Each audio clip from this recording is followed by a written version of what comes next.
Con respecto al primer reto, vamos a habilitar una semana más de entrega para que las personas de inclusión que se han incorporado tarde al curso tengan mayor chance de poder entregar el trabajo. Entonces, en lugar de ser hoy, sería de hoy en 8, la fecha de entrega extendida para que todas esas personas que están en inclusión tengan más chance también de hacer el trabajo y que no sean afectados por los problemas de la inclusión, ¿verdad? Obviamente, si ustedes ya lo entregaron y todo lo demás, no hay ningún problema, ¿verdad? Ya cumplieron con eso, ¿verdad? Profe, Uh-huh, yo sí tenía una duda respecto a eso que usted dijo de citar el video, porque uh-huh. yo, digamos, en ningún lado utilicé como se dijo tal y tal cosa, pero es como respecto a los argumentos utilizados, este, yo contradigo, por decirlo así, de esta forma, pero nada más Uh-huh. puse como en el video y puse el título y ya sigo hablando, entonces Uh-huh. no lo cité, digamos, porque nunca lo estoy usando textual. Normalmente cuando uno cita un video o cuando está haciendo referencia a un video, uno tiene que colocar el link del video, el año que se hizo el video, también quién es el autor del video, la fecha en que se consultó el video, como ese tipo de aspectos son como lo que normalmente se colocan cuando uno está citando un video. No sé si está en la parte de la ACS, pero sí en Mendeley de fijo les va a salir, ¿verdad? Mendeley, no sé cómo se dice. Entonces, cualquier cosa para que tomen eso en cuenta. Si han podido editar el documento luego de que lo enviaron, pues genial, porque entonces ya pudieron corregir los errores que tenían. Profe, Uh-huh. yo tengo una pregunta, digamos, yo elegí el video de las vacunas, pero yo realmente no estoy usando como los argumentos del video a ciencia cierta, sino ese fue el tema que elegí Uh-huh. y que tiene que ver con antivacunas y provacunas, digamos, pero no contradigo ni apruebo, digamos, los argumentos del video, solo lo uso como tema central. ¿Está bien así? Sí, no hay problema. La idea de los videos era que fueran fuente de inspiración para que ustedes escogieran un tema. No necesariamente tenían que citarlos, aunque también si querían, podrían también citarlos. Pero si ustedes deseaban nada más usarlos como fuente de inspiración para desarrollar su tema, también no hay ningún problema. En realidad lo que nos interesa es que ustedes desarrollen un tema.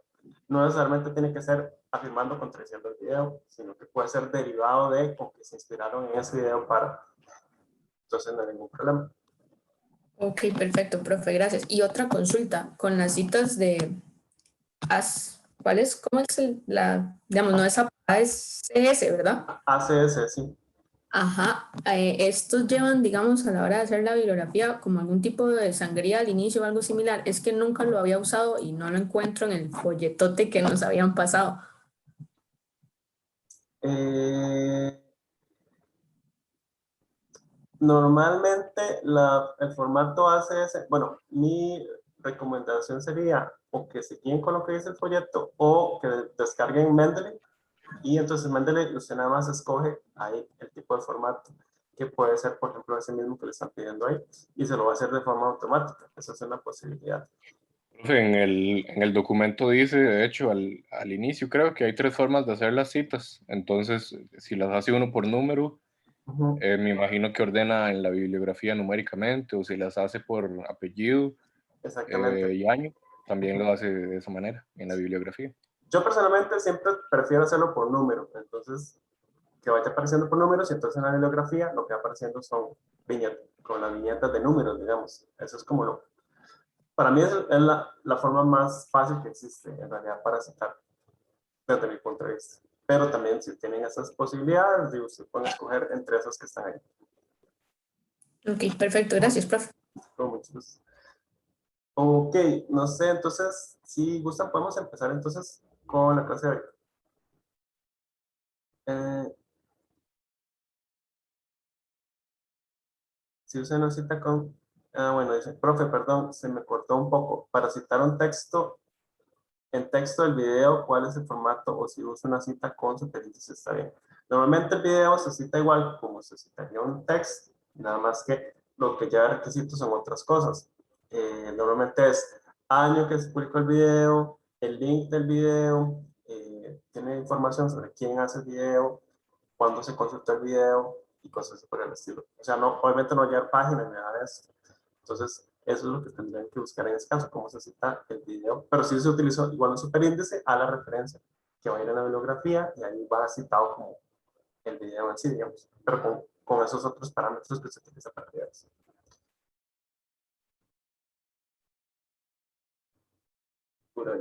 Ok, entonces vamos a empezar la clase de hoy.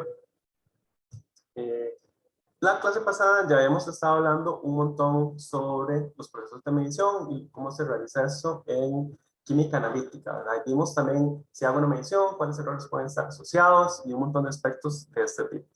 Entonces, habíamos estado trabajando en la medición de un volumen, ¿verdad?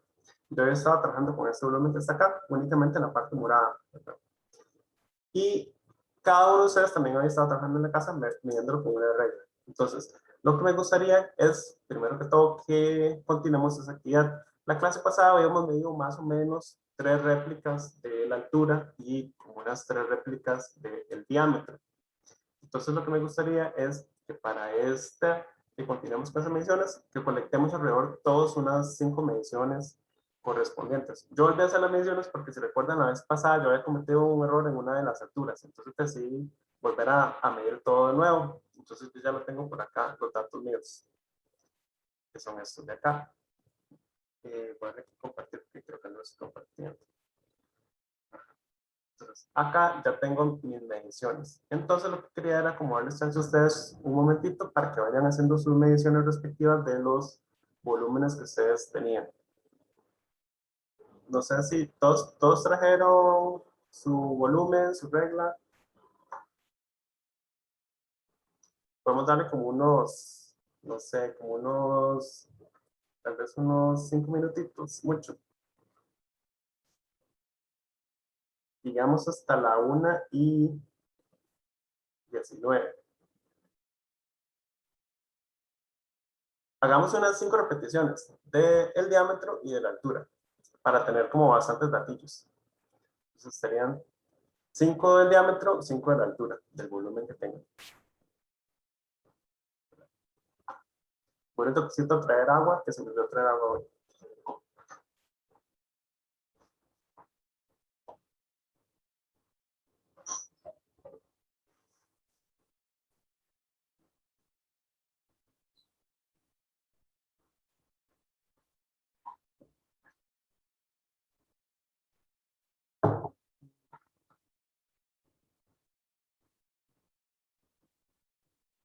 A veces como si terminan antes, mejor.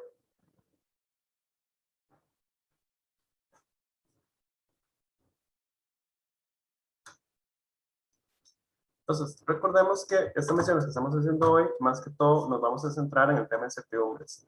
Recuerden que ya está el segundo reto. ¿Qué es el segundo reto? Es la determinación de la concentración de una solución, todo con experimentos, digamos, así hechizos en casa. Y para eso tienen que construir una balanza casera y determinar una masa de la sustancia que quieren pesar. Y aparte de eso, también tienen que proceder a preparar la disolución y para eso ocupan determinar un volumen. Entonces, esa parte que estamos haciendo del volumen ya les va a servir para la parte del proyecto, ¿verdad? Podemos irlo, digamos, construyendo todo acá juntos y ya después simplemente tienen que meterlo en el mini proyecto. Bueno, sigo yo de mini proyecto, en el retos.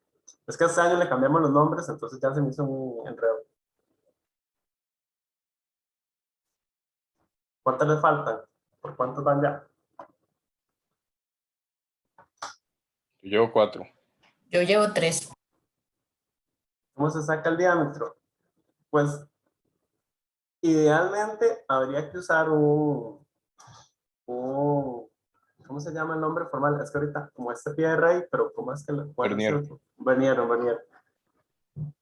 Tienen que usar usualmente lo voy a hacer es usar un vernier, porque es lo más fácil para poder, digamos, usted nada más hace con el vernier así y ya determina la distancia esta. Pero como normalmente uno tiene un vernier y son muy caros, pues lo que hay que hacer es tratar de medirlo pasando la regla por el centro del círculo, ¿verdad? Para que sea realmente el diámetro. Si uno lo mide y no está pasando por el centro del círculo, entonces va a tener ahí un error. Entonces, lo ideal es tener una idea de cuál es el centro de ese círculo para hacer las mediciones pasando por ese centro. Pero bueno, es parte de lo mismo de la medición, ¿verdad? Siempre vamos a tener algunos, hemos hablado que vamos a tener errores en las mediciones, y ahorita vamos a hablar un poco más de eso.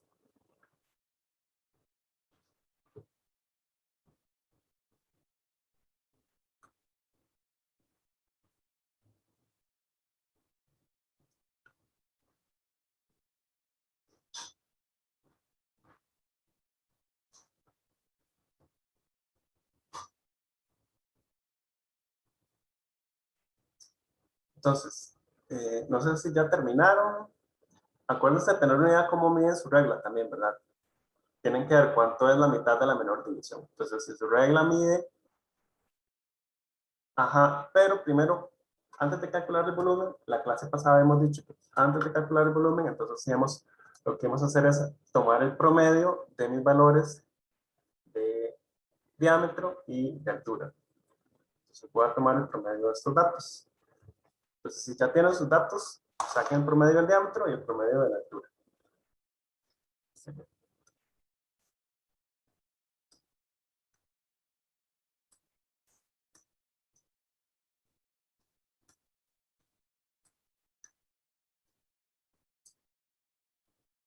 Esto lo divido entre 5. Me da 1.77.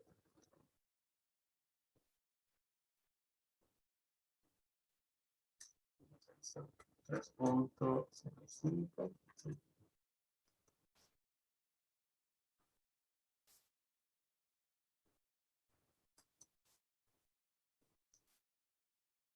Esto me da 3.02.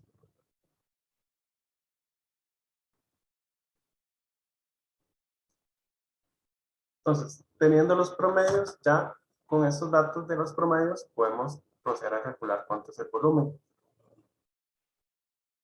Entonces, veamos a cuánto nos da. Para calcular el volumen, un compañero que me parece muy buena idea, para hacerlo más fácil, nos había sugerido que usáramos esta fórmula, ¿verdad? Que es pi por diámetro o diámetro al cuadrado entre 4 por altura. Entonces, hagámoslo así de una vez, para más fácil. Entonces, hacemos pi por diámetro cuadrado por la altura dividido entre 4. Entonces, esto me está dando 7, voy a poner todos los decimales.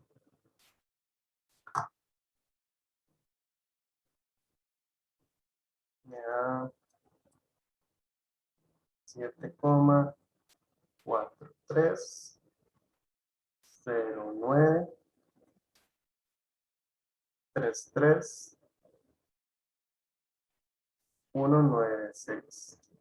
centímetros cúbicos.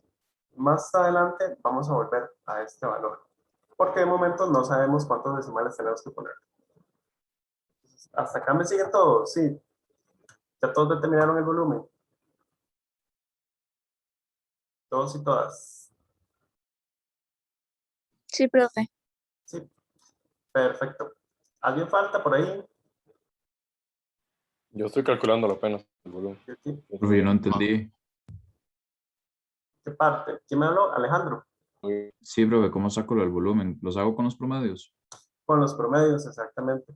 ¿Por qué lo Ok. hacemos con los promedios? Porque habíamos dicho que en la clase pasada, que, digamos, si yo hacía una sola medición, era muy incierto, porque yo decía, bueno, ¿qué pasa si cometió un error? Entonces lo que hemos dicho es, bueno, hagamos varias réplicas. Entonces yo repito la medición varias veces, pero ¿cuál de estos valores utilizo? Entonces tenemos que usar lo que hemos dicho que era una medida de tendencia central, para tener una idea de cuál es el valor más correcto para usar en este caso. Entonces, de esas medidas de tendencia central, podíamos tener dos opciones, que eran la media o la mediana, ¿verdad? La media es lo que llamamos normalmente promedio, y la mediana, lo que hacemos es acumular los datos de mayor a menor o de menor a mayor, y agarramos el dato del centro. Normalmente yo puedo usar los dos indistintamente. Normalmente el promedio yo lo utilizo cuando tengo una noción de que mis datos siguen una distribución normal, que eso era otro concepto que habíamos hablado, que era una distribución normal, que los datos tienen una distribución como una curva de Gauss, alrededor del valor que se considera correcto, ¿verdad? Ya vamos a hablar un poquito más de eso. Entonces, lo más correcto en ese caso sería, para calcular el volumen, uso los datos de mis promedios que hice de altura y mis promedios que hice de diámetro. De altura, de volumen, ¿verdad? Y con eso ya termino mi volumen. Ahora, ¿cuántos decimales le pongo a ese volumen? Aún no sé. ¿Por qué? Porque tengo que determinar, entonces, cuánto es la incertidumbre de mis mediciones. Y con eso puedo decir qué tantos decimales puedo poner en mi resultado. Y eso era justamente lo que íbamos a hablar en esta clase, de cómo determinar la incertidumbre. Cualquier cosa, si quieren repasar la clase pasada, recuerden que yo se la subo también en la biblioteca de tutorías. Entonces ahí está disponible la clase de la vez pasada. Entonces hemos comenzado a hablar la clase pasada de que para determinar la incertidumbre había que seguir una serie de pasos que están dispuestos en la Euraken. Entonces, la Euraken es como un tipo de convención que nos dice cómo determinar la incertidumbre de una medición. Hay diferentes convenciones, por ejemplo está la convención que se utiliza en Estados Unidos. Sin embargo, en Costa Rica utilizamos la europea, por eso se llama Euraken, como de Europa, ¿verdad? Y entonces nos dicen que hay 6 pasos asociados para determinar la incertidumbre de una medición.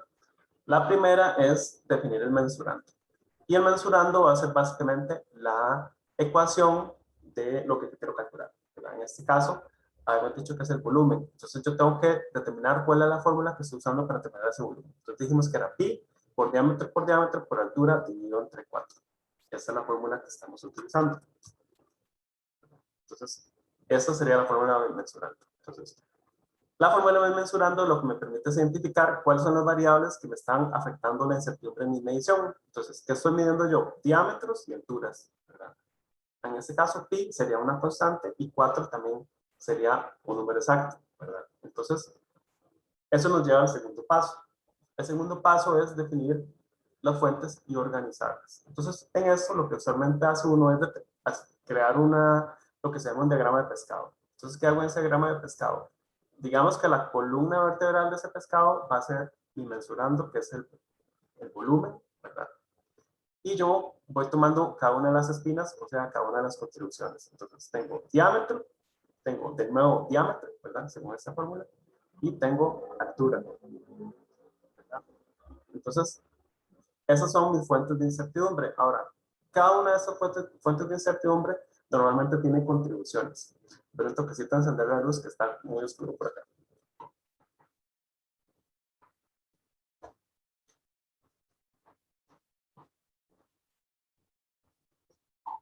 Entonces, voy a tener diferentes contribuciones. Ahora, las incertidumbres, estas que tengo acá, normalmente pueden tener contribuciones de 2 tipos. Voy a tener contribuciones que son tipo A y contribuciones que son tipo B. Y este es un concepto muy importante. Entonces, las de tipo A están asociadas a, eh, la repetición de mis mediciones. Entonces, vean que nosotros acá repetimos la medición varias veces. Entonces, al yo repetir esto varias veces, voy a tener una incertidumbre asociada con esas repeticiones. Entonces, a esa incertidumbre asociada con mis repeticiones es lo que yo le voy a llamar, puede tener 3 nombres, pero nosotros nos vamos a enfocar solo en una, que es la repetibilidad. En las clases que van a estar disponibles, ustedes van a poder ahí leer un poco más que la reproducibilidad y la precisión intermedia. Entonces, nosotros nos vamos a enfocar en la repetibilidad. ¿Por qué? La repetibilidad es cuando un analista realiza la medición varias veces en un mismo laboratorio, en unas mismas condiciones, que es lo que usualmente ustedes hacen. Ustedes hacen las mediciones ustedes mismos, no son varias personas, son ustedes mismos los que reproducen su mismo experimento. Entonces, cuando eso es así, se le llama repetibilidad. Entonces, para efectos de nosotros, nos funciona más si aprendemos eso. Ahora, cuando yo repito mis mediciones, ya dijimos que usualmente mis datos, la probabilidad de encontrar mis datos se va a tomar una forma de una curva gaussiana, ¿verdad? Por ejemplo, eso es una medición que realiza una persona y entonces podemos ver que hacia los extremos es menos probable encontrar mediciones. Y conforme yo más acerco el valor central, que es el promedio, ¿verdad? En este caso, la media tendencia central, va a ser más probable que mis mediciones caigan en ese punto o cercanos a ese punto. Entonces, esa distribución es lo que normalmente se llama una distribución normal. Ahora, entonces, yo puedo tener dos conceptos que son población o muestra. Entonces, ¿qué pasa? Depende de qué tantas veces repito yo mi medición, yo puedo tener esta curva gaussiana más bonita o más fea, digámoslo así. O sea, idealmente si yo repito esta medición infinita cantidad de veces, voy a tener una línea como la que veo acá. Pero normalmente yo la repito solo unas cuantas veces. Entonces, normalmente no voy a tener una curva gaussiana tan bonita como la que se acá. Pero es más práctico si yo solo mido unas cuantas veces, ¿verdad? Yo no me puedo ir a medir infinita cantidad de veces una medición porque me resulta demasiado costoso y demasiado, ¿verdad?, consumo de tiempo. Entonces, por eso es que normalmente nosotros vamos a utilizar más bien el concepto de promedio de mis muestras y desviación estándar, ¿verdad?, de mi muestra. Existen otras fórmulas cuando yo realizo muchas mediciones, que son la desviación estándar y el promedio de mi población. Pero como ya vimos en la clase sobre muestreo, normalmente yo no mido toda mi población, ni mido tantas cantidades de réplicas, sino que yo voy a medir muestras. Voy a colectar unas cuantas muestras esperando que sean representativas de mi población. Entonces, recordemos que habíamos dicho que mi incertidumbre va a estar asociada mucho con el concepto de precisión, o sea, la dispersión de mis datos en un rango. Y entonces, para terminar, esa incertidumbre en estos casos por la repetibilidad va a estar muy asociada a una medida de precisión. Entonces, normalmente la medida de precisión que utilizamos para eso va a ser la desviación estándar. Y lo que vamos a usar es la desviación estándar de la muestra, no de la población. Entonces, la fórmula para la desviación estándar de la muestra es esta que está acá. Se puede hacer a mano o se puede hacer con la calculadora. Ya sus calculadoras traen mecanismos para calcular, digamos, automáticamente esa desviación estándar. Entonces puede ser mucho más sencillo con la calculadora. O se puede hacer en una hoja de Excel también, que es la otra posibilidad. Y entonces, para terminar la repetibilidad de mi análisis, yo lo que voy a usar es este concepto que tengo acá, que es el de desviación estándar de la muestra. Entonces, mi repetibilidad la voy a terminar con esta fórmula, que es la desviación estándar dividido entre la raíz de n.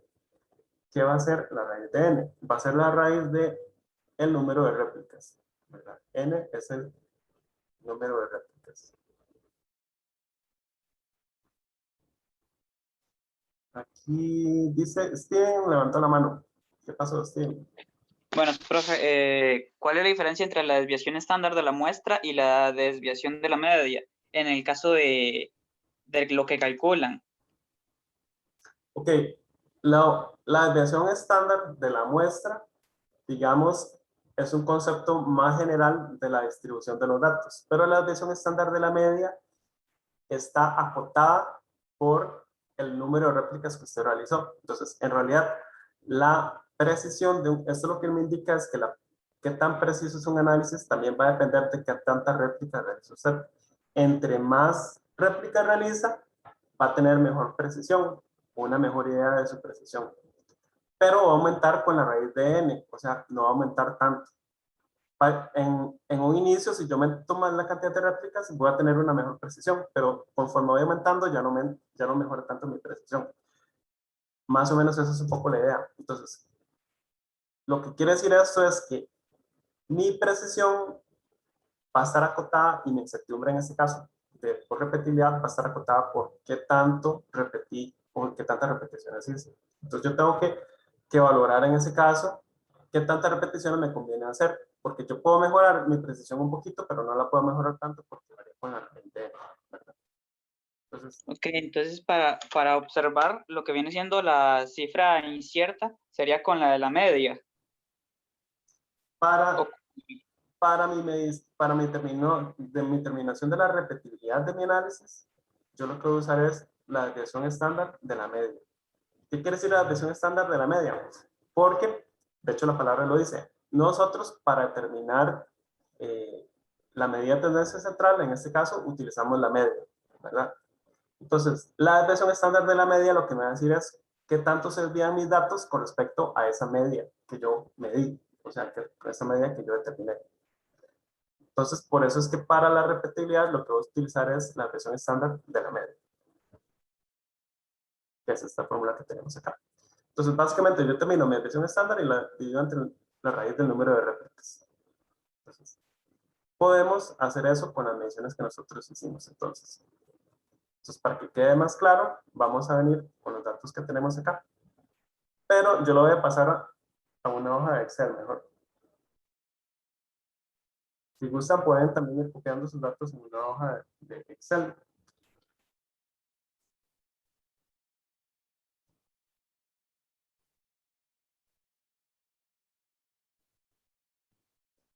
Esta clase hoy es de todo. Es curso de Excel, curso de estadística, curso de mediciones, de todo.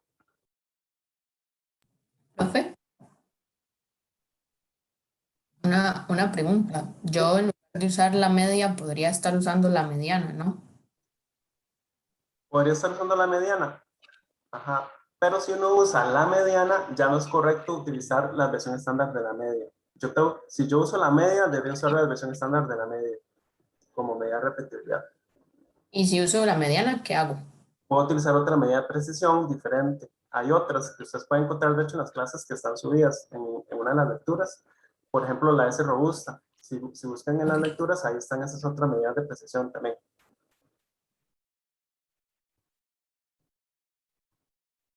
Okay.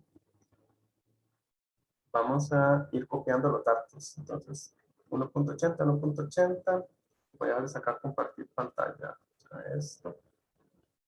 Que se me hizo una hoja de Excel. Entonces voy a poner aquí las medidas de diámetro. Ahí están viendo la hoja de Excel. Sí, profe. Altura. Entonces aquí era 1.80. 1.80. Luego era 1.75, 1.75, 1.75.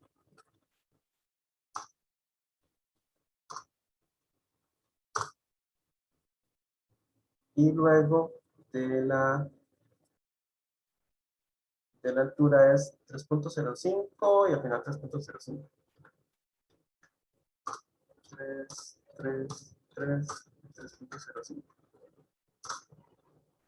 Voy a hacer esta hoja Excel un poquito más grande.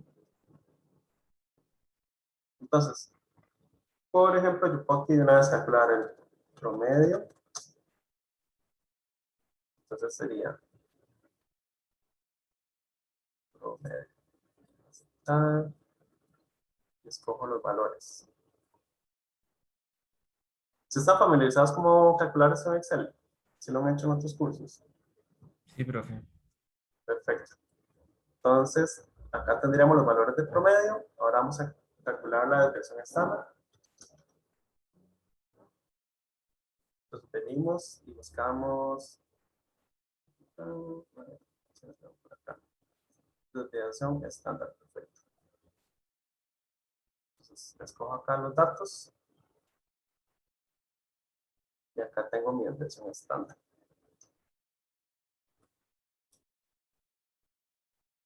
Perfecto. Y ahora calculo mi desviación estándar de la media.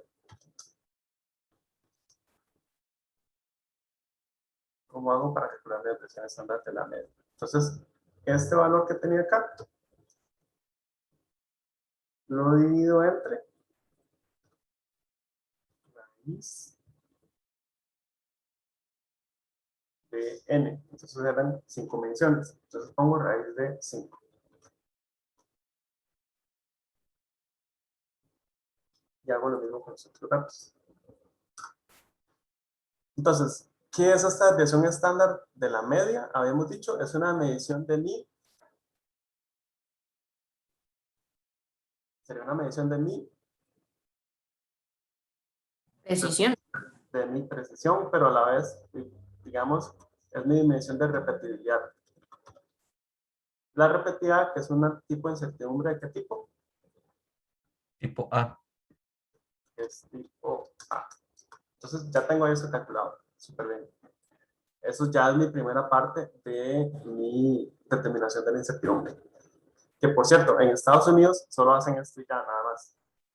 Nosotros usamos una forma un poco más complicada que en Estados Unidos. Ok, vamos a volver entonces a lo que estamos viendo en la pizarra. Entonces, ya vimos cómo calcular la incertidumbre que es tipo A por repetibilidad. Calculamos la desviación estándar de la media. Ahora, tengo otro tipo de incertidumbre que es la incertidumbre tipo B. La incertidumbre tipo B es normalmente incertidumbre que me es comunicada. Yo no la mido directamente. Puede estar asociado a diferentes cosas. Puede ser, por ejemplo, la escala del instrumento, como por ejemplo la tolerancia. ¿Cuánto era? Habíamos dicho en las reglas que estamos usando, la tolerancia era la mitad de la menor división, ¿verdad? Entonces, por ejemplo, eso es parte de una incertidumbre tipo B. Yo les he dicho que mi regla tenía una incertidumbre de una tolerancia de 0,02 centímetros. Entonces, este es el valor de tolerancia que tendría que usar yo. Esa incertidumbre sería incertidumbre tipo B. Ahora, otras incertidumbres tipo B, por ejemplo, que me digan la pureza de un reactivo, viene con un certificado de pureza. Eso sería, por ejemplo, una incertidumbre tipo B. O, por ejemplo, tengo una pipeta, entonces me dicen la calibración de la pipeta es tanto. Entonces, eso sería también tolerancia. Entonces, todo eso que me has comunicado son datos de tolerancia o calibración además, son incertidumbres tipo B. Ahora,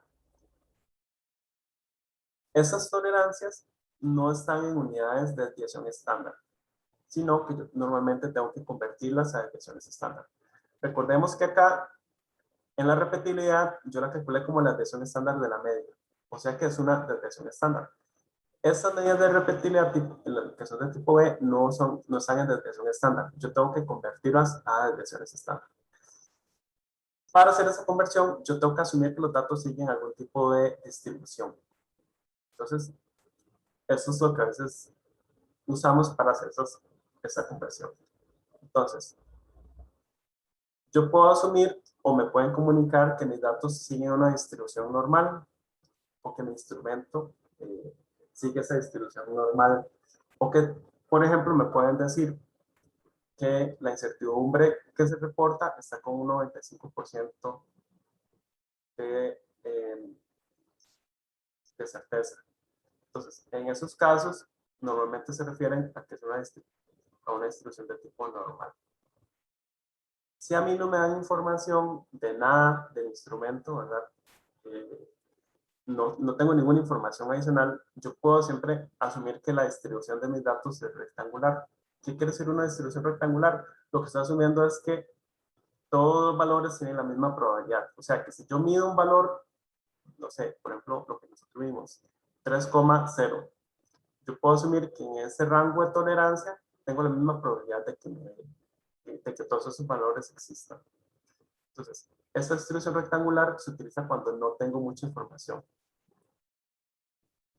Entonces yo asumo que es lo mejor que puedo usar.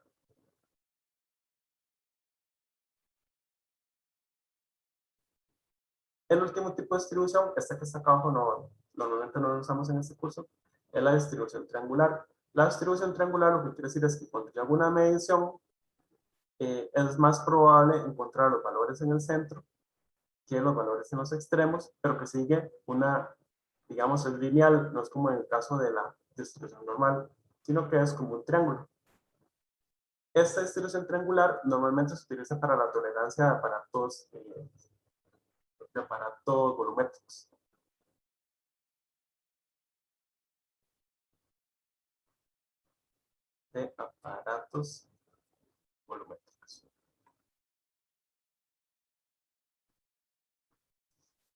Entonces, ¿qué pasa? En mis mediciones que yo hice con la regla, en realidad no tengo ninguna noción de que mis datos se distribuyan de forma normal, ni tampoco de distribución triangular. Entonces, lo que yo preferiría en este caso es asumir que la tolerancia de mi regla sigue una distribución rectangular. Y entonces quiere decir que para convertir mis datos a desviaciones estándar, lo que tengo que hacer es dividirlas entre raíz de 3, como dice acá. Entonces, vamos a volvernos y realizar eso. Entonces, dijimos que la tolerancia de mi regla era esta. Entonces, lo que tenemos que hacer es asumir que tiene una distribución rectangular.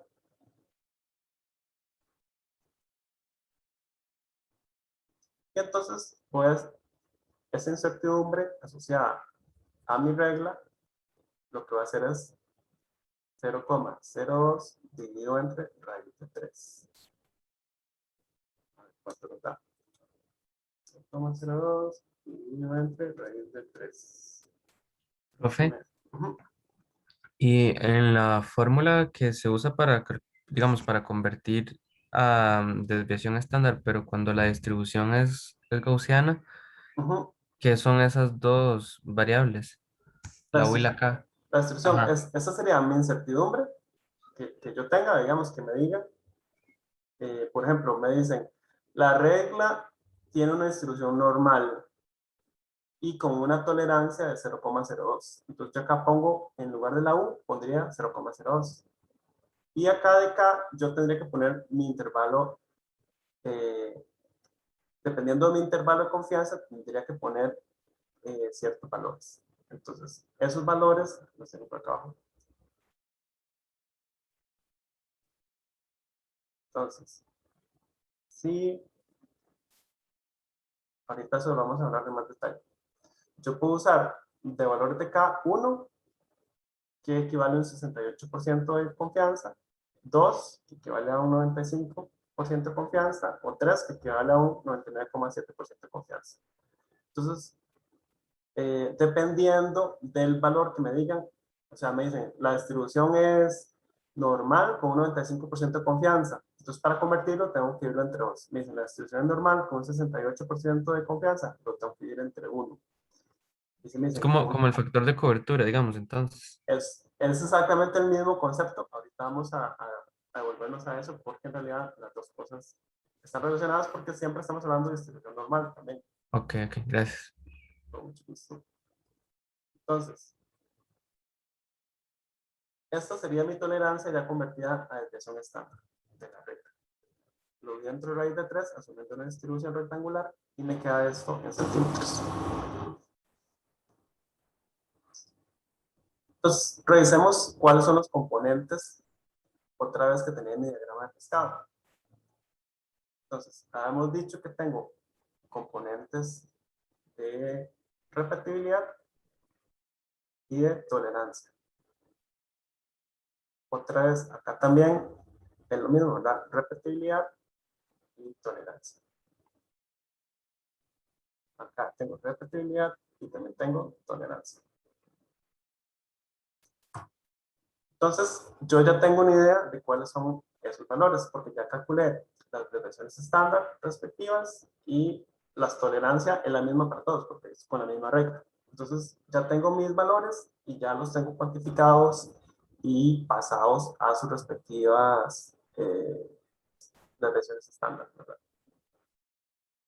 Entonces, ya básicamente estamos bastante avanzados en el proceso para reportar esa incertidumbre. Se me quedó pegado. Vamos a ver si se mueve. Es que también es un esquema demasiado grande.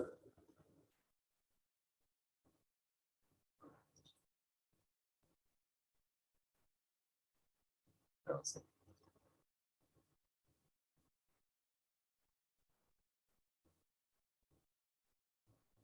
Ya crashó.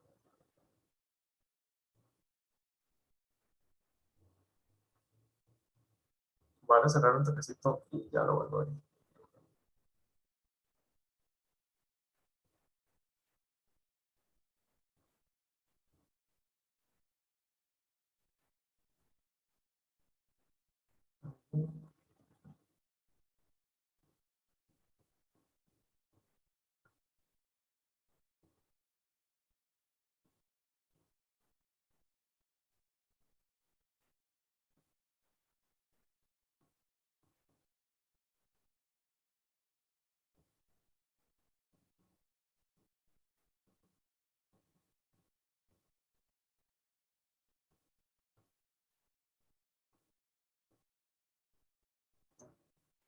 Sí, ahora sí.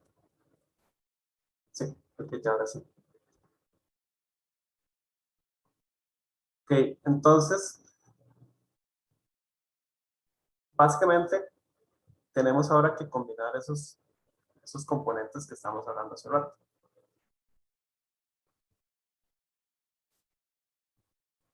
Entonces tenemos una incertidumbre que va a ser del radio, ¿verdad?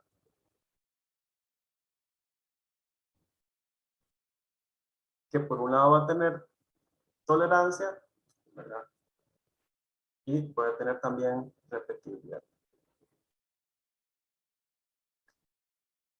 Entonces, lo que tenemos que hacer es, esos dos, bueno, voy a poner acá, tolerancia y repetibilidad. Voy a poner acá tolerancia y repetibilidad. La tolerancia dijimos que iba a ser 0,01 centímetros. Y la repetibilidad era lo que habíamos calculado en la hoja de Excel. Y a mí me había Creo que no dado... estaba trabajando con diámetros. Sí, perdón, con diámetros. Es que este esquema lo había hecho antes. Está imposible esta pizarra, está tan pegada.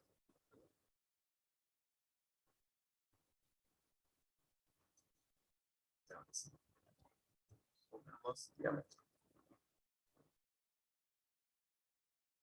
La repetibilidad que me había dado a mí eran, y la que se en media me había dado también 0,01. 0,01. Entonces, ¿cómo hago para combinar la de el diámetro total? Entonces, lo que hago es combinarlas sumándolas al cuadrado. 0,01 al cuadrado más 0,01 al cuadrado.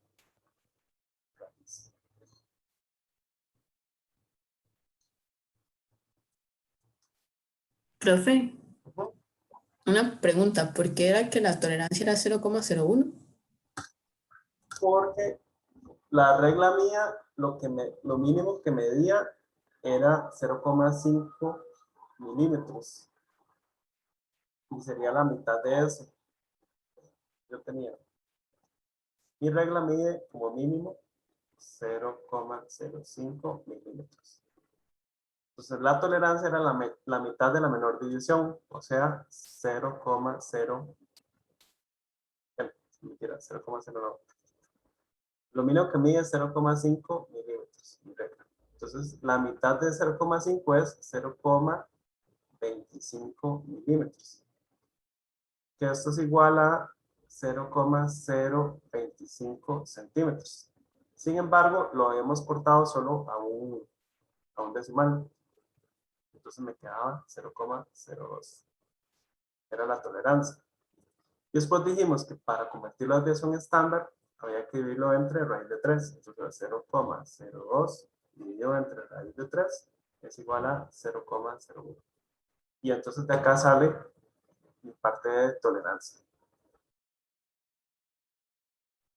Listo, profe, gracias. Por ahí. Y entonces esto me da igual 0,01.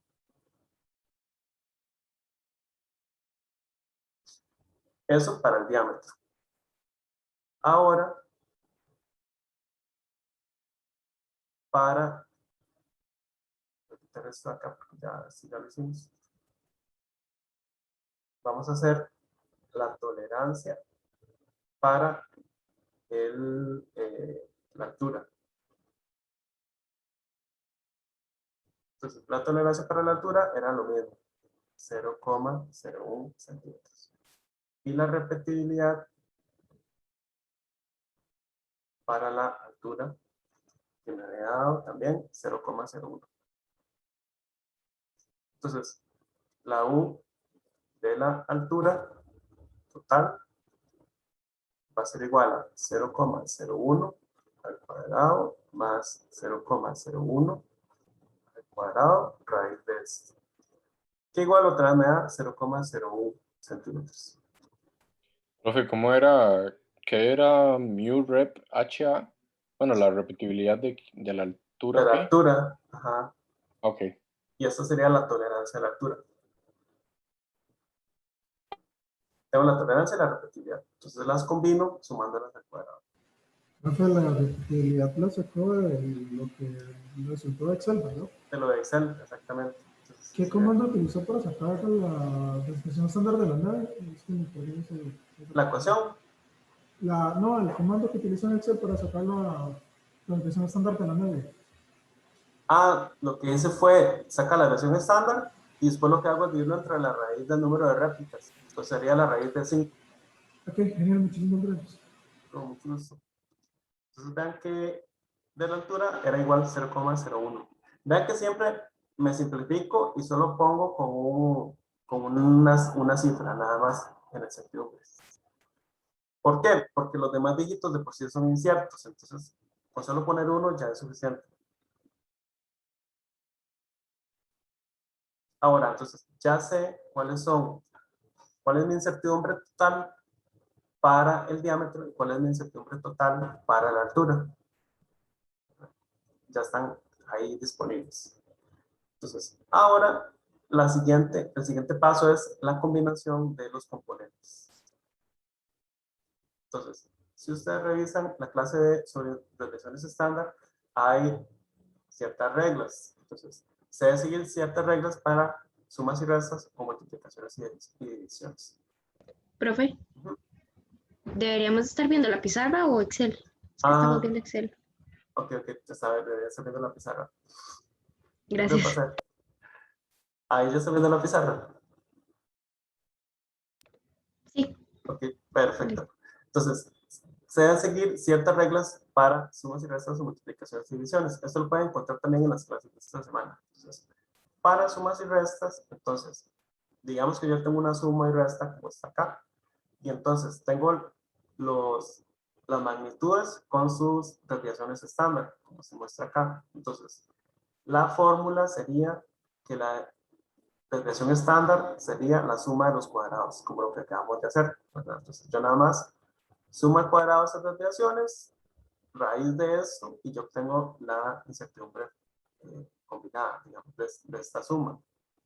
Si es multiplicación y división, es un poco más complejo.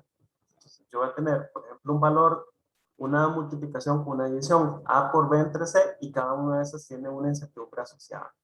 Entonces, la fórmula de la incertidumbre acá es más complicada, porque va a ser la incertidumbre de Y entre el valor de Y al cuadrado va a ser igual a la incertidumbre de A entre A al cuadrado, la incertidumbre B entre A al cuadrado, la incertidumbre de C entre C al cuadrado. Entonces yo tengo que despejar acá S de Y. Entonces básicamente me cae esta fórmula. Es como más complicadillo, pero ya cuando uno lo aplica ya no es tan complicado. Profe, ¿puedes subir un momento a las sumas y restas, por favor? Sí. Entonces, digamos, si yo tengo estos valores, me dicen 0,050 más 0,02, esta es la desviación estándar, 0,02, más 4,100, y esto que está entre paréntesis sería la desviación estándar, menos 0,97, lo que está entre paréntesis es la desviación estándar. Entonces, para obtener la desviación estándar total, lo que hago es sumar estas que están entre paréntesis al cuadrado y sacar la raíz. Y entonces ya eso me da la incertidumbre combinada final. Ah, ok, el dato no aparece en la...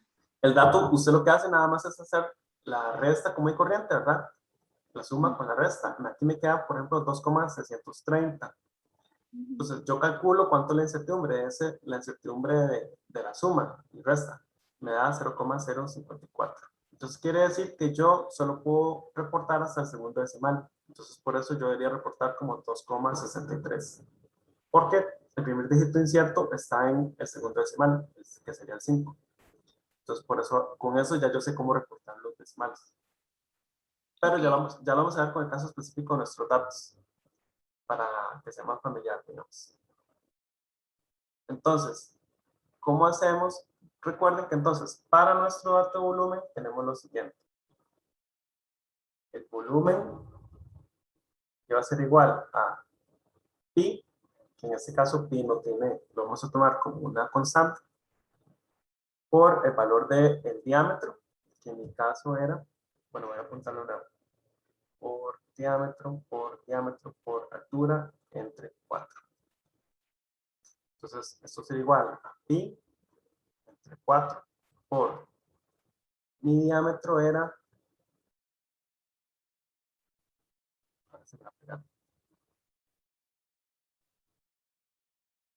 bueno, pero te voy a leer también, por cierto. Era 1,77. 1,77. Y recuerden que mi incertidumbre combinada de desviación estándar era 0,01. Multiplicado por el diámetro, que es 1,77, con una desviación de 0,01. Multiplicado por la altura, que la altura era 3,02.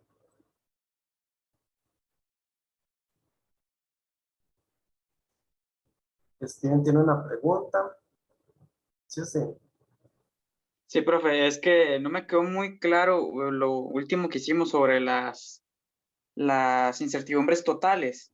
Ajá. En el cálculo de las tolerancias y la incertidumbre del diámetro. Esa parte no me quedó muy clara. Ok.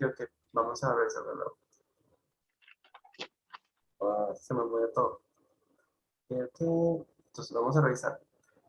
Yo tengo que combinar mis componentes que tengo en este esquema. Bueno, habíamos dicho que queríamos usar en realidad el diámetro y el diámetro.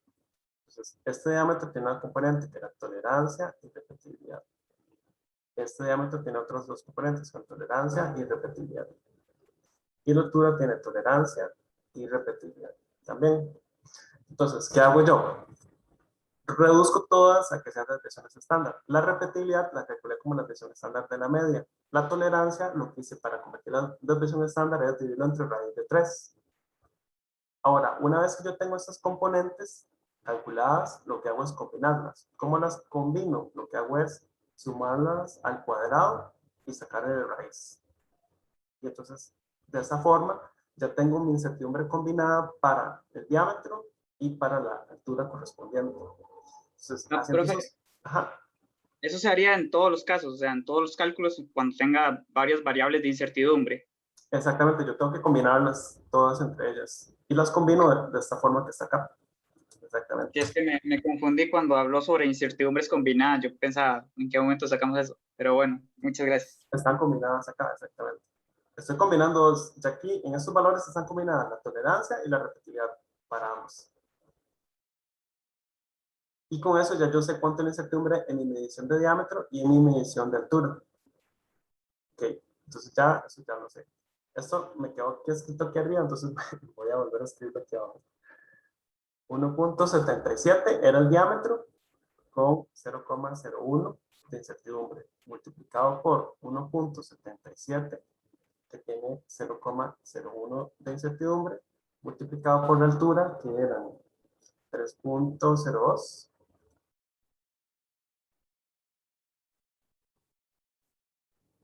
con 0,01 de incertidumbre combinada también. Entonces, según la fórmula que tenemos acá, S de Y va a ser igual a Y, que en este caso sería mi valor de volumen, multiplicado por 0,01 dividido entre 1,77 cuadrado. Vean que lo que hago es, ese valor de incertidumbre dividido entre su valor, su magnitud al cuadrado, más 0,01 dividido entre 1,77 al cuadrado, más 0,01 dividido entre 3,02 al cuadrado, raíz de todo esto.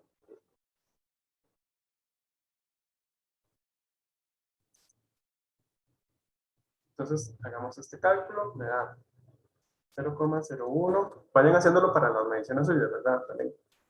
0,01 dividido entre 1,77 al cuadrado, más 0,01 dividido entre 1.77 al cuadrado. 77 al cuadrado más 0,01 dividido entre 3.02 al cuadrado. Raíz de todo esto me da, eso me da igual a y multiplicado por 8,648875497 por 10 a la menos 3. Entonces, ese de y será igual al valor de y. ¿Y cuánto era el valor de y? Voy a ver si esto no se pega, si voy aquí arriba. No, es que no voy a lograr ir arriba. Voy a calcularlo de nuevo. Es insoportable. Y por 1.77 por 1.7 por 3.02 dividido entre 4.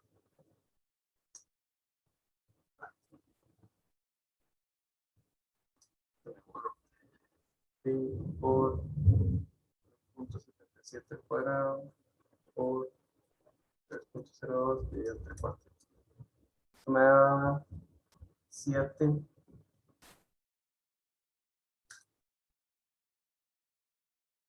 7.4309339196 multiplicado por este valor de y.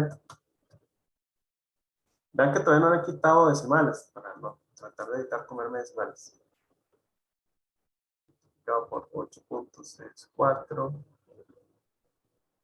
8875497 por 10 a la menos 3. 8.64 8875 menos 3. Esto me da 0,06.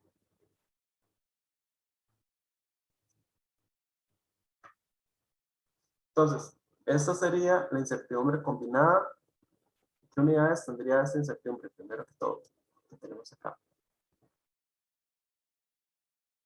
Centímetros cúbicos. Centímetros cúbicos. Entonces, esta incertidumbre que tengo acá sería la incertidumbre combinada para el volumen.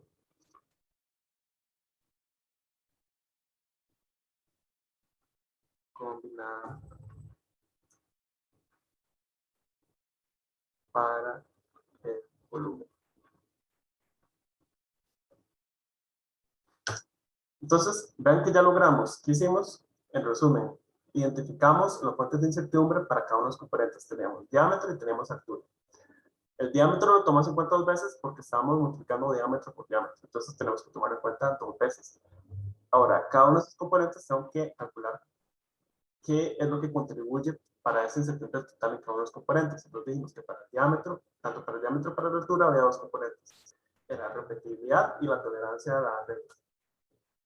Luego de eso, ¿qué hacemos? Entonces, utilizamos la fórmula de volumen para combinar todos esos componentes. Entonces lo combinamos como una multiplicación entre una división y utilizamos la fórmula correspondiente. Entonces a partir de eso obtenemos la forma combinada de todas esas contribuciones y obtenemos esa incertidumbre combinada, que es el resultado que tengo aquí al final. Ahora, mi último paso es que tengo que reportar el resultado. Para reportar el resultado utilizamos un factor de cobertura. ¿Qué es lo que me va a decir? Es qué nivel de confianza tienen mis datos. Ahora, eso es muy importante. Siempre cuando utilizo un factor de cobertura, estoy asumiendo que mis datos tienen una distribución normal. Estoy reportando mis datos como si tuvieran una distribución normal. Entonces, vean que si yo tengo una curva gaussiana, como esta, si yo uso un factor de cobertura de 1, que quiere decir es una distribución, una desviación estándar, porque una curva de Gauss en realidad contempla en su eje X hasta 3 desviaciones estándar. Hasta una desviación estándar sería hasta este valor de acá, hasta 2 desviaciones sería hasta acá, y 3 desviaciones sería casi hasta el extremo final.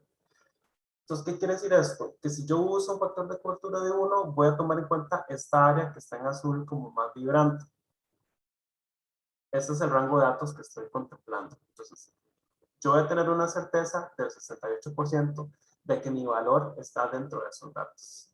Mi valor real. Recuerden que habíamos hablado del concepto de valor real. Mi valor real es como un concepto utópico, que es el valor que debería tener mi medición y que yo trato de aproximarme a ese valor por medio de mis mediciones. Entonces, cuando yo reporto con una cobertura de 1, estoy diciendo que tengo un 68% de certeza de que mi valor real tiene que estar dentro de esos datos. Ahora, yo puedo reportarlo con un factor de cobertura de k igual 2. Entonces, en ese caso, toda esta área que se muestra acá, o sea, hasta acá, todo esto,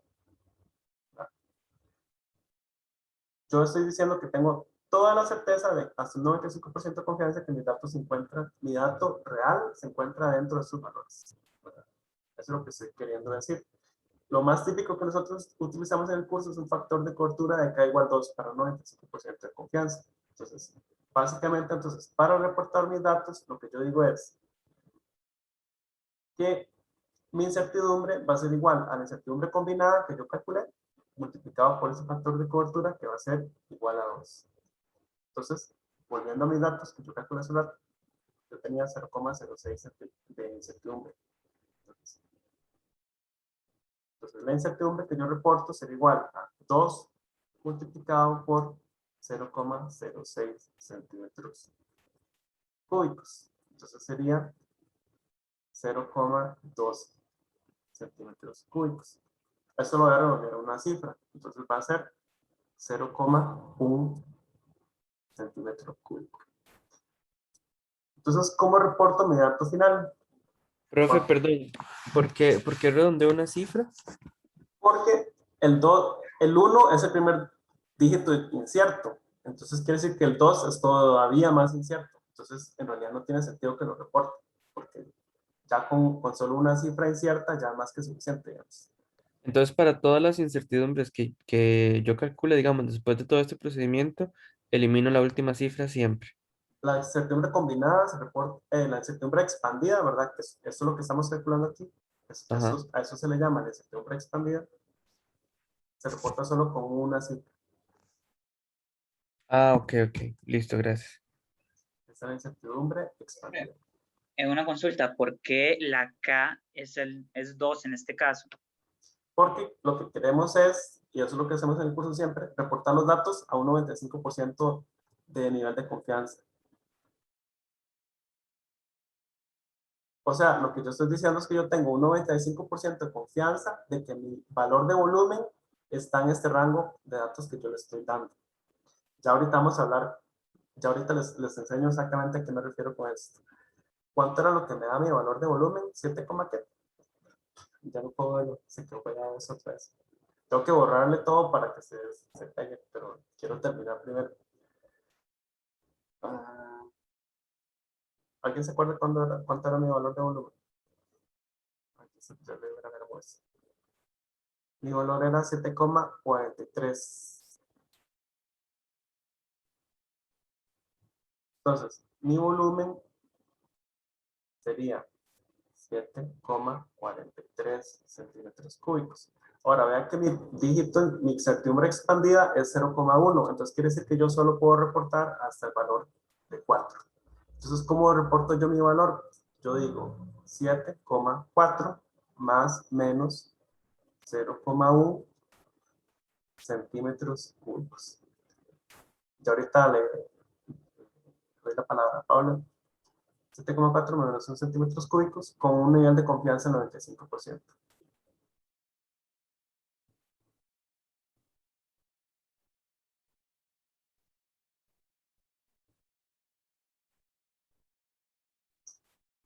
Sí, Paula, ¿qué sería? ¿Alguna duda? Sí, profe, porque ahorita sí estamos asumiendo, digamos, que mis datos se comportan en una distribución normal y anteriormente habíamos hablado de usar una distribución rectangular. Ajá, porque cuando yo reporto incertidumbres expandidas utilizando esta metodología, yo básicamente asumo eso. Cuando reporto mi incertidumbre expandida utilizando un nivel de confianza, yo asumo que mis datos tienen una distribución normal. En ese caso, estoy asumiéndolo, digamos. pero lo asumo basado en el hecho que la mayoría de casos siempre sucede por cuestiones de la naturaleza, digamos. Los datos normalmente, por ejemplo, cuando yo calculo un volumen, es como bastante sabido que los datos usualmente presentan una distribución normal. Entonces, es como un conocimiento que hay de que en muchos de los casos de las cosas que se miden, siguen una distribución normal. Profe, una consulta. ¿Por qué no se puede reportar los datos con respecto a la incertidumbre combinada? Porque ahí todavía no he terminado. Esa es la combinación de todos mis factores de incertidumbre. Pero yo no estoy diciendo qué nivel de confianza tienen los datos ahí. Para yo decir un nivel de confianza, tengo que multiplicarlo por un factor de cobertura. Entonces, ahora, eso es justamente lo que quería decirles ahora. ¿Qué quiere decir este valor que estoy reportando de mi volumen? 7,4 más menos 0,1 centímetros cuadrados. Entonces, lo que quiere decir es lo siguiente. Digamos que yo tengo acá la escala. Aquí está 7,4. Mi incertidumbre es más o menos 1 centímetros cúbicos. Entonces, 7,4, si yo le sumo 1, me da 7,5. Si le resto 1, me da 7,3. Entonces, lo que yo estoy reportando es este rango, entre 7,3 y 7,5. Entonces, yo estoy diciendo, con esto que estoy reportando, lo que estoy diciendo es que yo tengo un 95% de confianza, gracias a ese factor de cobertura, de que mi dato real se encuentra en algún lugar en este rango que estoy reportando, entre 7,3 y 7,5. Eso es lo que quiere decir lo que yo estoy reportando. Entonces, recuerden que hemos dicho que la incertidumbre, la definición de incertidumbre es un rango de datos. Yo estoy dando un rango de certeza en el cual yo digo, ahí tiene que estar el valor de mi medición. Entonces, con la tolerancia, con la repetibilidad que yo tuve en mi medición, yo lo máximo que puedo decir es que tengo una certeza de un 95% de confianza que entre 7,3 y 7,5 se encuentra mi medición. En algún lugar ahí adentro está el valor real. Este que nosotros hemos dicho que es el valor ideal, utópico que yo debería obtener, digamos. Pero yo no lo sé con certeza. La certeza es de un 95% de confianza de que está en ese rango que estoy dando. Y eso es lo más que te puedo decir sobre mis datos. No sé si más o menos me explico, sí, con este concepto. Entonces vean que con la incertidumbre, cuando yo reporto mis datos con incertidumbre, no estoy dando un valor único. Estoy dando un rango de valores en los cuales se encuentra el valor real de mi medición. Y eso entonces es lo que ustedes, obviamente, por eso acá, por ejemplo, entre mejor sean mis instrumentos, yo puedo hacer que ese rango sea más pequeño. Entre mejor mido yo y mejor repetibilidad tengo, este rango también va a hacerse más pequeñito. Entonces, lo ideal es que yo pueda utilizar los mejores instrumentos y utilizar la mejor repetibilidad, ser lo más cuidadoso posible, de manera tal que el rango en el que yo digo que está mi medición sea lo más pequeño posible. Obviamente, si yo uso una regla de 1 metro con divisiones cada 10 centímetros, mi rango va a ser entonces enorme, ¿verdad? Yo voy a tener una incertidumbre mucho más grande. ¿Qué significa en este caso una incertidumbre? ¿Qué tanta certeza tengo yo del rango en el cual estoy diciendo que se encuentran mis datos, básicamente? ¿Alguna pregunta? ¿Alguna consulta? Yo sé que esto es como un poco, la estadística es como un poco filosófica en cierto modo, y entonces como que toma un poco de tiempo como irlo dirigiendo, digamos. Entonces, por eso es que lo estamos comenzando desde ahorita, pero también está este reto 2 y también están algunos problemas y ejercicios que hacemos en clase para ir afianzando cada vez más un poco esos conceptos, ¿verdad? Y ellos como, no pretendo que los tengan totalmente digeridos ahorita, ¿verdad? Sino que vamos a irlos digiriendo poco a poco en el transcurso de las próximas 2 semanas, ¿verdad? Entonces, este video de esta clase lo podemos usar como una guía para ir digiriendo esos conceptos y ya las próximas clases vamos a ir trabajando un poco más en cómo se aplican y demás. No sé si tienen alguna otra consulta, queda más o menos claro. Ya con eso pueden ir trabajando, por ejemplo, en la parte del volumen del reto 2. Y la otra clase vamos a trabajar un poquito como la parte de la balanza. Entonces, si gusta más bien la clase del próximo martes, podemos traer las partes que se requieren para hacer su balanza casera y ir trabajando un poco en esa otra parte, para irles ayudando un poco en toda esta parte de estos conceptos.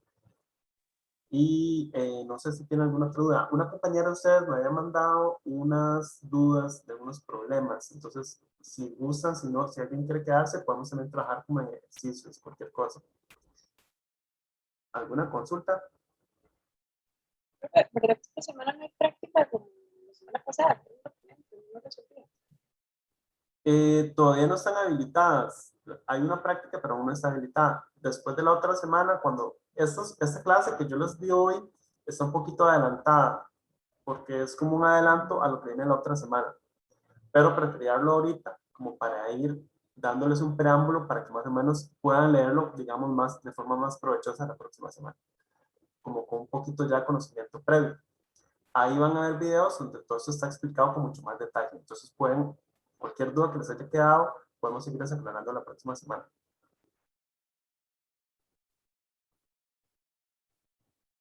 Me pregunta Stephanie, hola profe, en cuanto al primer reto, ¿es necesario referenciar el artículo que nos pusieron y el video que se escogió o no es necesario? No es un requerimiento. Si ustedes se necesitan para sus argumentos, pueden hacerlo, pero si no, no hace falta que lo referencien, digamos. Esos son, como les había mencionado, el primer artículo es más que todo para que ustedes vean el estilo de escritura que se requiere y los videos como un método de darles la inspiración en el tema que van a desarrollar, más que todo. Y recuerden que se extiende el tiempo para la entrega. Entonces, pueden entregar este primer reto de hoy en 8. Más que todo, las personas que hicieron inclusión esta semana y que apenas están como poniéndose al tanto de los materiales. No sé si tienen alguna otra duda, con mucho gusto. Cualquier otra consulta. No sé si quieren hacer como ejercicios, entonces, si hacemos un par de ejercicios. Ah, profe, entonces el plazo se extiende para toda la población. Si gustan, sí. En realidad yo no estoy muy seguro de quiénes hicieron inclusión o no, entonces en realidad se extendió el plazo para todos también. Aunque, profe, ya le envié el correo desde el inicio de la clase. Espera. Perfecto. Entonces, voy a borrar lo de esta pizarra, nada más voy a exportarlo un toquecito. Voy a hacer un toquecito pequeño de exporto, nada más para que me quede guardado. Eso se los puedo pasar, de hecho, voy a hacerlo como en pequeñito y se los paso como un documento SVG, que lo pueden ver como, por ejemplo, como un navegador o así. Por si gustan tenerlo, voy a exportarlo. Y ahora, si gustan, ahora después se los paso. Sí, profe, lo sube a mediación. Sí, puedo subirlos como un documento ahí en mediación. Okay. Vamos a ir a exportar como SVG. Creo que sí tiene suficiente resolución. Profe, Ajá. Sí, los ejercicios que vamos a hacer ahorita son de la práctica o de este tema, de la clase de hoy. de la práctica, me mandaron un par de ejercicios de la práctica con los que tenían dudas, entonces iba como a ir revisando algunas cosas de esas. Ah, sí, es que, bueno, mi compañera fue la que le mandó el correo, pero se le fue el internet, entonces me dijo que sí los podía grabar. Ah, sí, de fijo, yo los grabo y ahora se los paso. Vamos Gracias, a poner profe. acá clase 3. Ahora les paso entonces el diagrama este, que tiene el resumen de las dos clases pasadas. Y voy a darle refrescar a esto porque ya está demasiado pesado.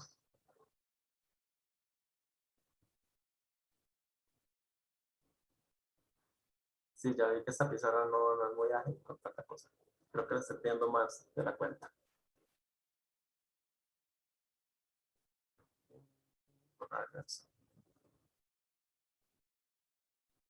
Listo. Y ahora sí. Ya le di. Y vamos a ver dónde están los problemas que me han mandado. ¿Cómo se llamaba la que me mandó los problemas? Samantha, Samantha profe. Arguedas. Ah, Igual yo Samantha. los tengo, es que yo practiqué con ella. Ah, ok. Voy. Yo creo que yo los tengo acá en el correo. Ah, ok, todo bien. Gracias. Sí.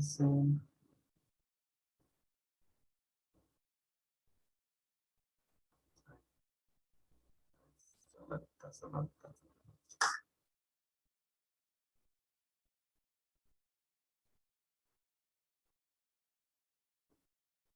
Ah, ya.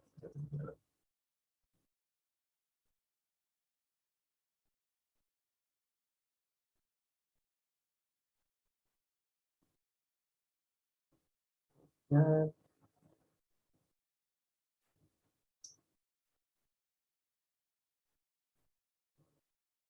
Este era uno.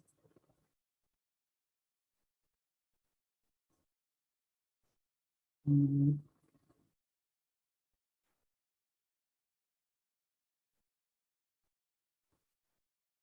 este era el otro.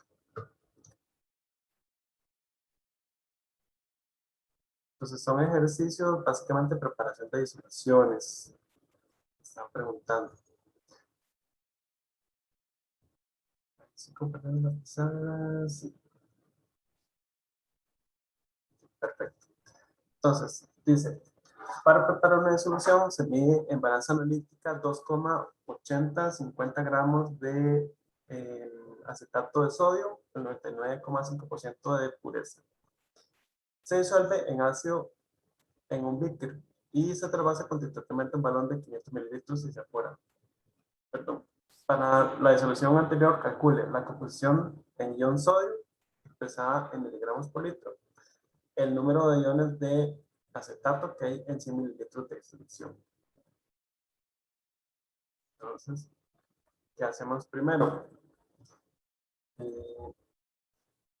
Vean que tenemos, ¿qué me están preguntando? Que calculemos la concentración de sodio en miligramos por litro. Entonces, a partir de eso que tenemos acá, podemos hacer el cálculo de concentración como mol por litro. Y entonces veamos que si calculo mol por litro de mi disolución de acetato de sodio, a partir de eso ya puedo calcular cuánto hay también de concentración de sodio en mol por litro, y después de eso puedo convertirlo de vuelta a masa, a miligramos, ¿verdad? Entonces, más o menos el esquema sería así. Yo tengo miligramos de Na2C2 o 4. Y esto lo puedo convertir a moles de Na2C2 o 4. Una vez que tengo los moles de esto, puedo obtener los moles de sodio. Y una vez que tengo esto, puedo obtener cuántos son los miligramos de sodio.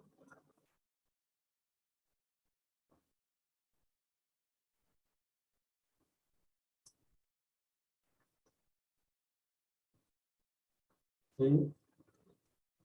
Entonces, lo que tenemos que hacer es el análisis dimensional correspondiente. Entonces, ¿cómo hacemos? Tendría 2,80, 50 gramos de Na.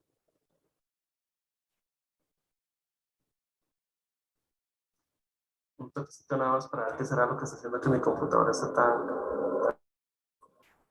Ya voy, un momento.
Listo, ya ahora sí. Creo que ya se ven las cosas que estaban como haciendo todo más pegado. Ajá. Ok, entonces.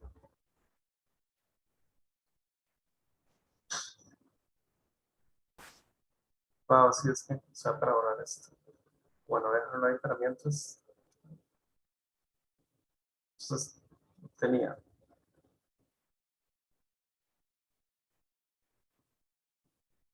2,80, 50 gramos de Na2, C2 o 4.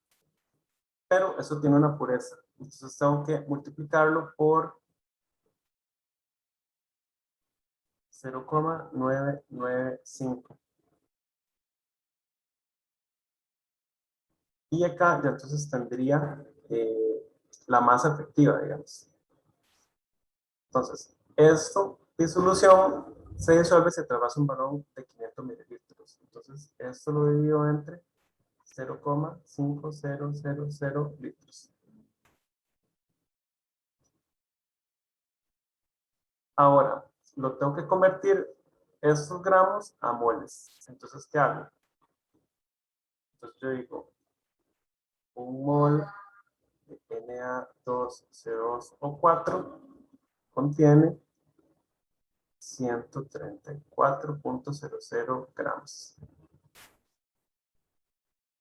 de Na2CO4. Entonces, se me va esto con esto. Y me quedan moles de oxalato de sodio. Voy a poner esto acá. Ahora, ya tengo moles de oxalato de sodio. Ahora lo que tengo que hacer es pasarlos a moles de sodio. Entonces, yo nada más digo, un mol de Na2CO4 contiene 2 moles de sodio. Y ahora, los moles de sodio los tengo que pasar a gramos. Entonces digo, un mol de sodio son, ¿cuánto sería en este caso? 23.00. 23.00 gramos de sodio.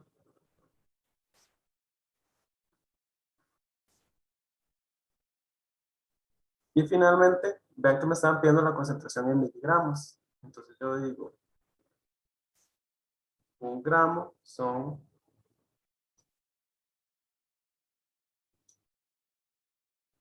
1000 miligramos. Entonces, gramos de sodio se dan con gramos de sodio, moles de sodio se dan con moles de sodio, moles de oxalato se dan con moles de oxalato. Y entonces al final me quedaría miligramos de sodio por litro. Entonces tendría simplemente que hacer toda esta operación. La conversión creo que está al revés. Uy, ¿sabes? Ya se me olvidó. Todo se me pegó aquí. Uy, es que esta pizarra está imposible hoy, no sé por qué. Voy a borrar esto y luego no.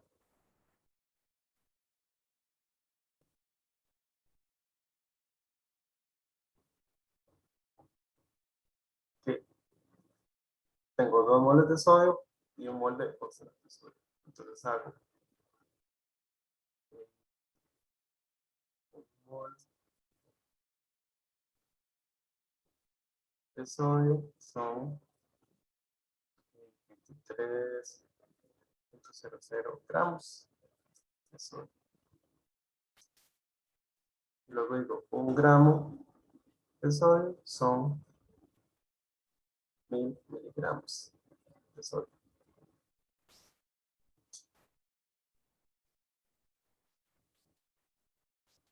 Me quedan miligramos de sodio entre litro. Ahora sí.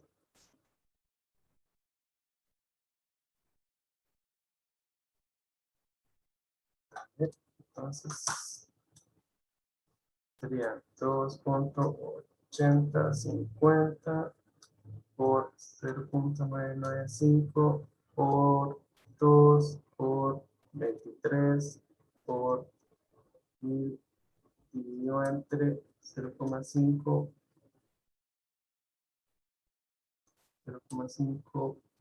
por 134. Esto me da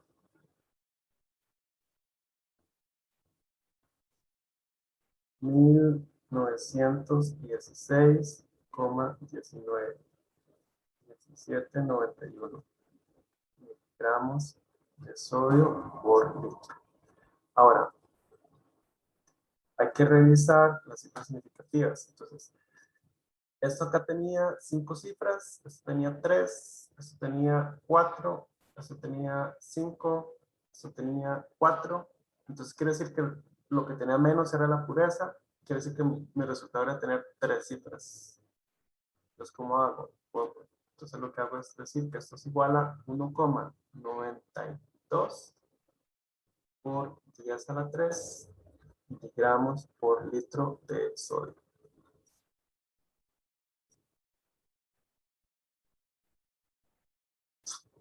Y eso sería básicamente. Sí, más o menos.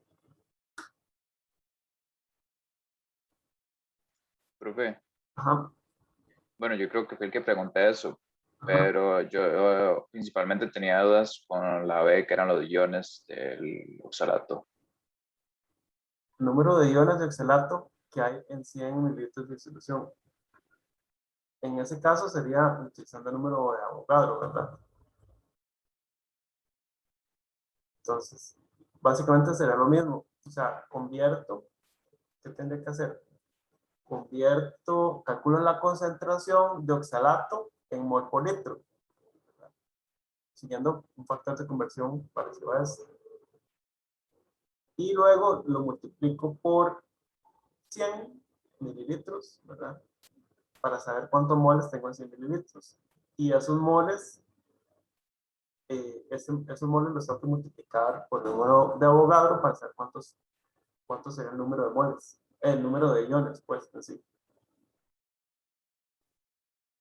Entonces, básicamente calculo la concentración en mol por litro de oxalato, lo multiplico por el volumen para saber cuántos son los moles, y esos moles lo multiplico por el número de Avogadro para saber cuánto sería el número de iones. Sí, más o menos.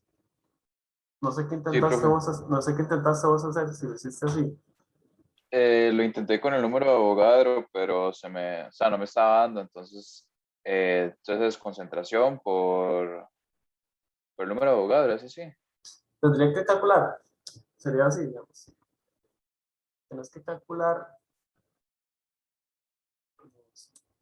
la concentración de oxalato de 2 o 4 menos 2 en mol por litro. Entonces, una vez que tienes esta concentración en mol por litro, lo puedes multiplicar por 0,100 mililitros, ¿verdad? Y acá ya me quedan moles. Y luego uno hace un mol de oxalato son 6,02 por 10 a la 23 iones. Solo que esa concentración habría que darla entonces en mol por mililitro, ¿verdad? O sea, perdón, si lo haces en mol por litro, entonces pones 0,100 litros. Y si lo haces en mol por mililitro, entonces multiplicas por 100 mililitros. Cualquiera de las opciones está bien, siempre y cuando las unidades abajo y arriba por 100, digamos. Es que acá yo puse mililitros, pero era litros, 0,100 litros, pues. Profe, Ujú. yo tengo una duda un toque más puntual y es que, digamos, cuando yo estoy trabajando con concentraciones en esos ejercicios, usted nos había dicho, bueno, en una de las clases que hay veces uno no multiplica por esa concentración, sino que la divide. Bueno, concentración no, perdón, pureza. Ujú. Entonces, ¿cuál es la diferencia de cuando hago una o cuando debería hacer la otra? Cuando lo multiplico o cuando lo divido. Ujú. Ok, ¿por qué acá se multiplica por la pureza, por ejemplo? Me dice que se tiene una instrucción, se pesa en la balanza 2,80-50 gramos de oxalato de sodio al 99,5% pureza. ¿Por qué? Se multiplica, o sea, para saber la concentración real de iones o sea, que yo estoy pesando, por decirlo Ajá. así.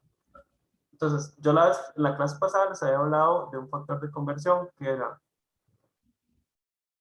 eh, si tiene un 95% de pureza, quiere decir que 1 gramo del compuesto en el tarro va a tener, en realidad, la pureza cara 99,5, entonces 0,995 gramos reales de compuesto.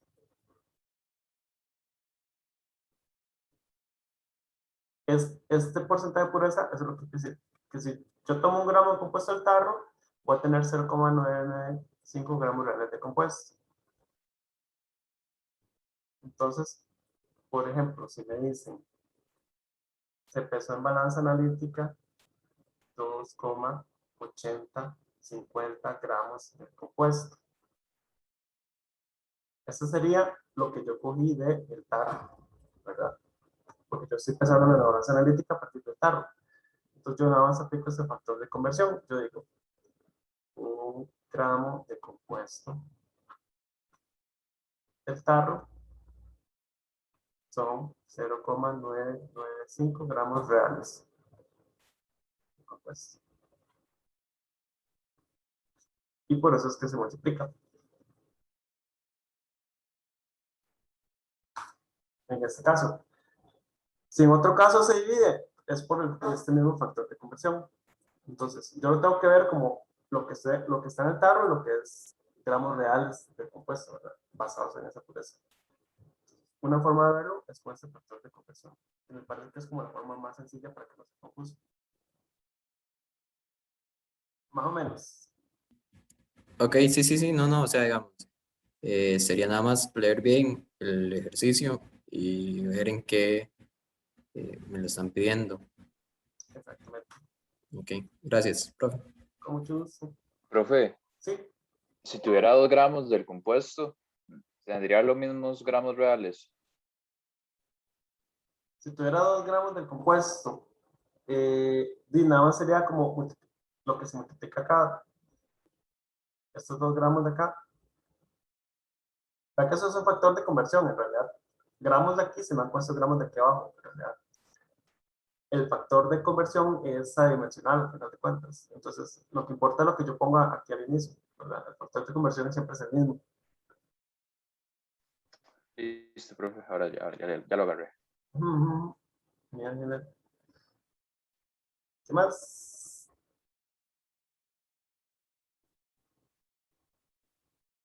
¿Alguna otra consulta? ¿Cómo les ha ido con los ejercicios? Profe, yo tengo una duda con respecto al reto 2, donde hay una tabla de datos y nos piden el promedio y no sé qué. Si es con todos los datos y para sacar la desviación estándar, la hago como si fuera una población. Lo haces con desviación estándar de la muestra para sacarlo. Pero si gustas, en la próxima clase, que les dije que trajeran ya como todos los instrumentos, podemos ir más como sobre esa primera parte de la masa, como ir creando como esa parte juntos. Entonces, si gustas, te respondo mejor más en detalle en la próxima clase, como ya viendo como todo más como armado y así. Ok, y yo tenía, bueno, ya eso es también de esa clase, pero yo es que lo estaba calculando y no, sí, obviamente lo puse en Excel para hacerlo rápido, porque por ejemplo la desviación estándar tomaría 1 año haciendo eso. Entonces, no importa que uno ponga como el resultado nada más, o si tiene que hacerlo como que se vea el método largo, por decirlo así. Para mí, puedes poner nada más el resultado final, pero sí sería bueno que me pongas cuál el resultado fueron, cuáles datos usaste. Ahora, mi consejo sería, vean que ahí hay datos de monedas de diferentes años. Entonces, yo lo que les sugeriría es que usen los datos de la moneda del año que ustedes están usando. O sea, no usen todos los datos, sino que yo usaría, personalmente, preferiría usar los datos de la moneda del año que yo estoy usando. Ah, ok, entonces no hay que hacerlo con todos los datos, es solo de un año. Yo preferiría hacerlo con los, porque el deterioramiento de la moneda va muy asociado con los años. Entonces, yo personalmente creo que lo mejor sería en ese caso utilizar las que son del año que ustedes están utilizando específicamente en el experimento. Ok, perfecto. Gracias, profe. Con gusto. Alejandro. Profe, y bueno, yo en el foro le había puesto que creo que era la 31, que no la estaban teniendo porque se formaba un precipitado y entonces, no sé, se me hizo un colocho en la mente. Foro. Hoy no he visto. A ver.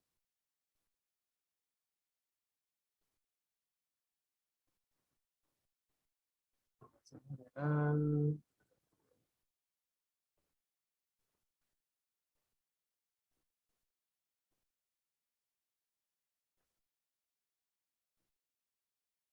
En el foro, ¿en cuál foro, Alejandro? Yo creo que el foro no está habilitado, ¿sí? El foro de consultas del bloque 1. Ah, sí, mírate, no lo había visto. En la pregunta 18. No, pero eso ya digamos, ya entendí cómo sacar los guiones, entonces más bien tengo más dudas en la 31. Ok, vamos a ver qué era la 31.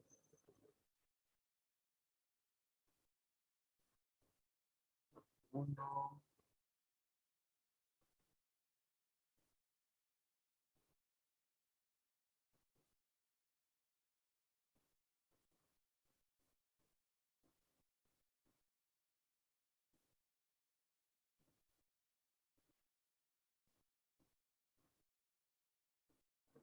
Uno, 31.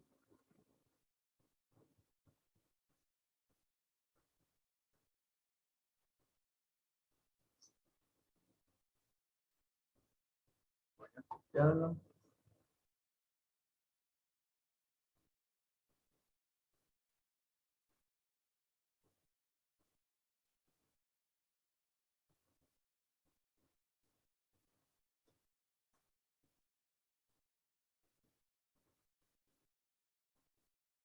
Dice, para la determinación de contenido cloruro en muestras de enjuague bucal se emplea el método de Moore, que se basa en la formación de un precipitado usando como indicador una disolución de cromato de potasio de concentración 0,1 mol por litros. Para la estandarización del valorante se prepara una disolución de cloruro de potasio cuya pureza reportada es de 99,5%.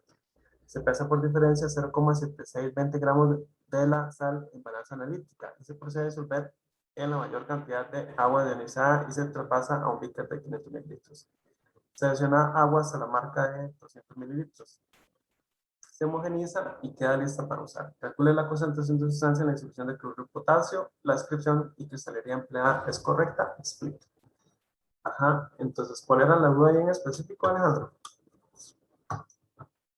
Porque no entendí, digamos, qué se hace con el precipitado. No lo capté bien.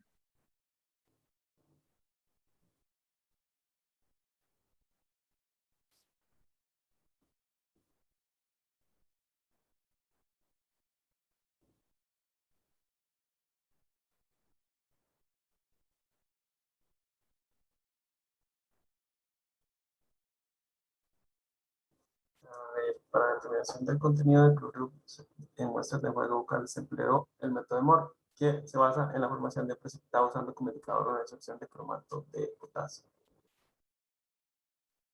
Para la estandarización del valorante se prepara una disolución de cloruro de potasio, cuya pureza reportada es de 99,5. Ah, pero es que digamos, esa primera parte no, eso solo está diciendo para qué se ocupa la disolución. Dice, para la determinación de contenido de cloruro en muestras de enjuague bucal se empleó el método de Moore, que se basa en la formación de un precipitado cuando usando como indicador una disolución de cromato de potasio de concentración 0,1 mol por litro. Para la estandarización del valorante se preparó una disolución de cloruro de potasio, o sea, de KCl, de pureza, con esta pureza que dice acá.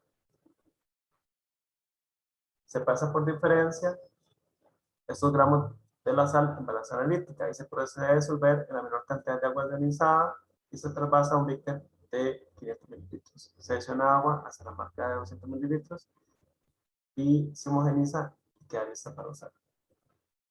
Entonces vean que en realidad lo que me están diciendo es calcula la concentración de la disolución de cloruro de potasio basado en, me están diciendo que se preparó esta disolución para eso. En realidad no, lo de la formación de un precipitado, lo único que me está diciendo es para qué se va a usar esa disolución. No sé si me explico. O sea, se va a usar para un procedimiento después, pero de momento lo que se hace es preparar una disolución para estandarizar, que es una disolución de KCl. Y que entonces lo que se piensa es esto, esa disolución de KCl, y se procede a hacer este procedimiento. Entonces, en realidad, lo que tiene que hacerse es nada más lo que corresponde a KCl. Esto es Ah, profe, entonces la concentración del indicador, ¿sí hay que tomarlo en cuenta o no?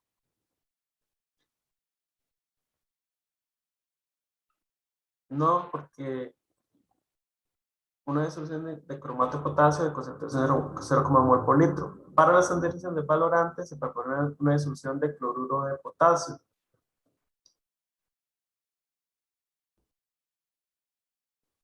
Entonces, lo que se pesa por diferencia es la de la estandarización, que es la de KCl. Eso es lo que entiendo yo, pero la reacción del problema está confuso, efectivamente. Pero lo que yo entiendo es, me están pidiendo, dice, para la estandarización de valorante se prepara una solución de cloruro de potasio. Entonces, todo lo que están preguntando está relacionado es con esta disolución de cloruro de potasio, no con la de cromato de potasio. Ok, entonces, digamos, para averiguar la concentración no ocupo nada que tenga que ver con el indicador. En este caso no, sería todo con el KCl. Es que yo comencé a hacer fórmulas y ver cómo llegaba a eso con la concentración y no, hombre, se me hizo un colacho, no, pero y ahora sí ya lo agarré, entonces sí, era eso, profe. Sí, lo del inicio es como todo un rollo, como para confundir, pero en realidad al final es nada más del KCl. Sí, gracias. Okay, okay. ¿Alguna otra duda?